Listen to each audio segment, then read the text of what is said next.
I never thought I'd say this out loud, but here it is. The president of my HOA tried to override the lock on my pregnant wife's hospital room. 7 months along bed rest orders from the doctors, and she still wasn't safe. When the judge saw the access log with Patricia Holloway's name stamped on it, everything changed. So let me back up because you need to hear how this nightmare started. Act 1. The Spark. My name's Daniel Mercer. I've lived in Lakeview Preserve for 7 years. My dad planted the oak tree at the entrance when this place was nothing but mud and blueprints. That tree still stands tall, and so do I, or at least I try to. My wife Emily is the reason I fight so hard. She's 7 months pregnant, fragile, her blood pressure spikes with the smallest stress. Doctors told us flat out keep the house secure, keep things calm. So I installed a custom security system, cameras, access points, the works. Not some cheap cookie-cutter setup, but a system I knew inside out because I literally helped write the compliance codes this city uses. Enter Patricia Holloway. If you've ever dealt with a Karen, multiply it by 10 and give her a clipboard with the HOA seal stamped on top. She leaned across the clubhouse counter like she owned me. Either you remove that system by the end of the week, or you'll be fined every single day until you comply. $200 a day, Mr. Mercer. Lakeview Preserve has rules. Her tone smug, rehearsed, dripping with authority she didn't earn. I didn't flinch. I slid an envelope across the counter. Check the manufacturer code stamped on the back of those cameras before you get too comfortable. I wrote half the compliance standards in this city, including the one guarding the very clubhouse you're standing in. Her smirk cracked for just a second, and I'll be honest, I loved seeing it. But here's the thing. Beneath my confidence there was fear. Because this wasn't about cameras. This was about Emily, about our baby. Patricia wasn't just threatening me with fines, she was threatening our peace, our safety, my father's legacy. And she had no idea how deep my roots went. Neighbors whispered as I walked home. "She's after you now," one asked.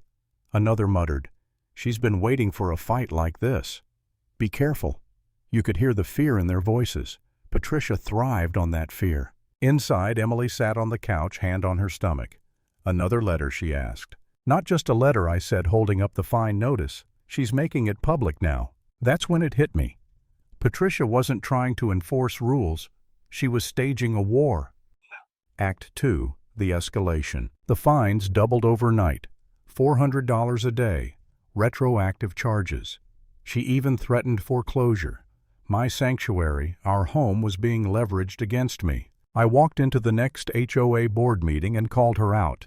She stood there like a queen on her throne, declaring security systems must be standardized. We can't allow rogue installations. I rose slowly, steady. Standardized systems. Do the neighbors know you've contracted a maintenance override that gives you master key privileges to every compliant lock in this neighborhood? Gasps rippled through the crowd. Patricia stiffened, her smile faltering. She laughed it off as baseless accusations, but I saw Marcus Reed, maintenance guy, clutching his clipboard so tight his knuckles whitened. He knew. But here's where things got real, where I nearly broke. One night I sat at the table staring at another violation notice. Emily was pale hand trembling as she held the paper.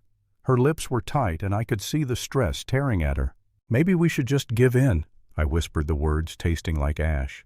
"Maybe I'm wrong. Maybe I'm risking too much." I hated myself for even thinking it. But the weight was crushing, fines piling up, neighbors turning cold, Emily's health slipping. For a second I almost surrendered. That's when the phone rang. "Hospital administrator. We need to discuss your HOA president," she said carefully.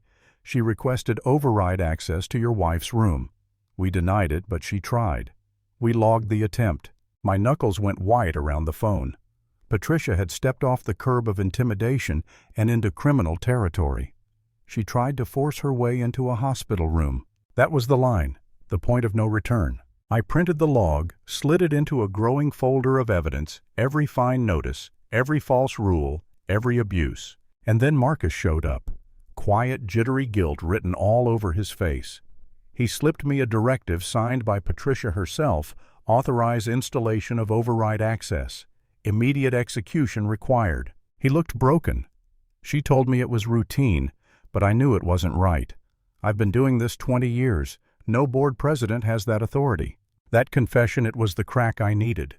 Patricia's empire was rotting from within, and Marcus was the fault line. Act 3. The Showdown. Patricia thought she could bury me under fines, under gossip, under fear. She didn't expect me to bury her under facts. At the next board meeting, I walked in with my binder.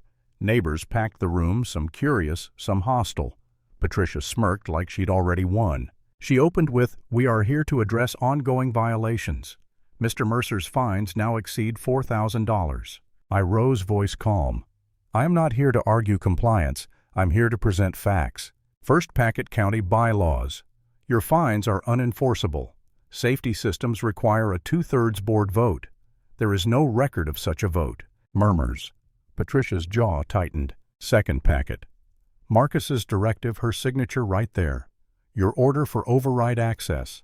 No board approval. Pure overreach. Gasps. Neighbors leaned forward, eyes darting between her and the paper. Marcus stood stiff at the side, his silence screaming confirmation. Then the final card, the hospital log. And here an attempted override request. Your name. My wife's hospital room. The room erupted. Outrage, whispers a woman in the back shouting, "She tried to get into a hospital room." Patricia flushed, stammering, "I acted for safety." The judge didn't give her that luxury. Because days later in county court, I laid the same binder down. Bylaws. Directive. Hospital log. Piece by piece the mask peeled away. The judge turned to Marcus. "Did you receive this directive?" His voice trembled. "Yes, Your Honor. Directly from President Holloway." Boom. Silence fell thick and undeniable. Patricia's face drained her allies, staring at the floor. The judge banged the gavel. "Fines and penalties are suspended. Unauthorized actions will be investigated further." And that was it. Patricia's reign shattered in front of everyone. She walked out of that courtroom, red-faced, cameras flashing, neighbors whispering. Not the queen of Lakeview Preserve anymore, just another tyrant caught abusing power. I stepped outside, binder in hand, the community's eyes on me. Not fearful anymore, not silent, finally awake. Closing line. Patricia thought she could unlock every door in this neighborhood, but the only door she opened was the one leading to her own downfall.